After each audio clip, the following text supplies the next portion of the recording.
పాపమునకు ప్రాయశ్చిత్తము నొందినవాడు సంతోషముతో. అంటే ఇది డబ్బిచ్చే సంతోషం కాదు. హల్లెలూయా. డబ్బుతో, ఆస్తితో, చదువుతో, పదవితో వచ్చే సంతోషము కాదు. హల్లెలూయా. పాపము క్షమించినందువలన. ఎవరు క్షమించాలి పాపాన్ని? మనం ఒప్పుకోవాలి, విడిచిపెట్టాలి, ఇంకా అటు సైడ్ వెళ్ళొద్దు.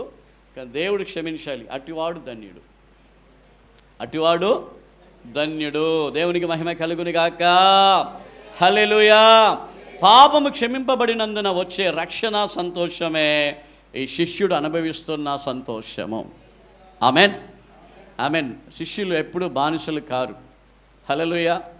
శిష్యులు ఎప్పుడు వాళ్ళకు ఏమి దాని గురించి తెలియకుండా ఉండదు, అన్నీ తెలుసుకొని ఉంటారు. తెలియకపోతే ఇదేంటి అని అడిగి తెలుసుకునే వ్యక్తులుగా ఉంటారు శిష్యులు. హల్లెలూయా. ఓరిక తప్పటడుగులు వేయరు శిష్యులు, తప్పటడుగులు వేయరు. Amen, amen, amen. తప్పటడుగులు వేయరు. ఎప్పుడు కూడా కుంటి నడవరు శిష్యులు. ఎప్పుడు కూడా ఏం చేస్తుంటారంటే ఆమెన్, చక్కగా సంతోషముగా బ్రతుకుతారు. రోమా 5:1 చదవండి. రోమా 5:1.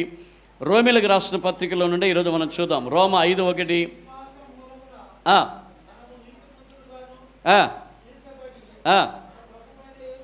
విశ్వాసము మూలముగా నీతిమంతులుగా మన ప్రభువైన యేసుక్రీస్తు ద్వారా. హల్లెలూయా, హల్లెలూయా, హల్లెలూయా. దైవిక సమాధానము.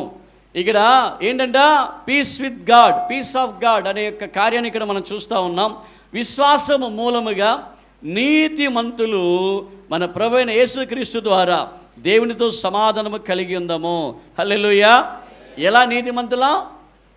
మొదట పాపము నుండి పరిహారము నొందిన వాడు శిష్యుడు. రెండవది విశ్వాసము మూలముగా నీతిమంతుడు. విశ్వాసము కలిగిన వాడు శిష్యుడు. హల్లెలూయా. అన్నిటికీ విశ్వాసం, అన్నిటికీ విశ్వాసం, అన్నిటికీ విశ్వాసం. Faith, faith, faith, faith. Hallelujah. ఎందుకంటే ఫెయిత్ బ్రింగ్స్ విక్టరీ. ఆమెన్. విశ్వాసమే విజయాన్ని తీసుకొని వస్తుంది. విశ్వాసమే ఆమెన్ విజయాన్ని తీసుకొని వస్తుంది. కాబట్టి విశ్వాసముతో బ్రతికేవాడే శిష్యుడు. హల్లెలూయా, హల్లెలూయా. ఈ యొక్క విశ్వాసాన్ని మీరు గమనించాలి. చెడగొట్టడానికి ఆమె ఎన్నో దుష్టక్రియలు పనిచేస్తాయి. ఆమెన్. నీ ఇంటి వాళ్ళే నీకు శత్రువుగా లేవచ్చు, నీ ఉద్యోగమే నీకు శత్రువుగా లేవచ్చు. ఆమెన్. లేకుంటే నీ పనులే, నీ నీరసమే, నీ నిద్రనే, నీ బలహీనతనే నీకు వ్యతిరేకంగా లేవచ్చు. హల్లెలూయా. ఈ విశ్వాసముతో నువ్వు నీతిమంతునిగా మారితే నీ డబ్బు, నీ ఆస్తి, నీ ఉద్యోగము, నీ యజమానుడు ఇవ్వలేని గొప్ప సంతోషము దేవుడు నీకు ఇస్తాడు. అట్టివాడే ఎలాంటి వాడు? దేవుని యొక్క శిష్యుడు. 11వ వచనం చదవండి.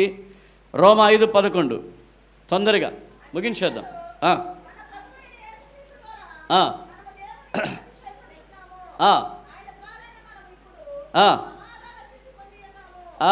ఇక్కడ చెప్తున్న మాట ఏంటంటే జాయ్.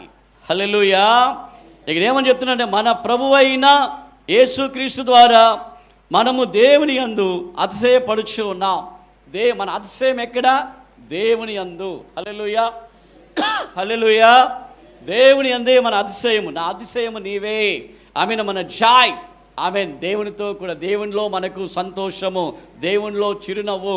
ఆమెన్. ఇక్కడ ఏమన్నాడంటే జాయ్ ఇన్ గాడ్, లేకపోతే but we also rejoice in God అని చెప్పి, అంటే దేవునిలో మనం ఎల్లప్పుడూ కూడా సంతోషంగా ఉంటున్నాము. కాబట్టి ఇదే నాకు అతిశయం అని ఇక్కడ చెప్పడం మనం గమనిస్తూ ఉన్నాం.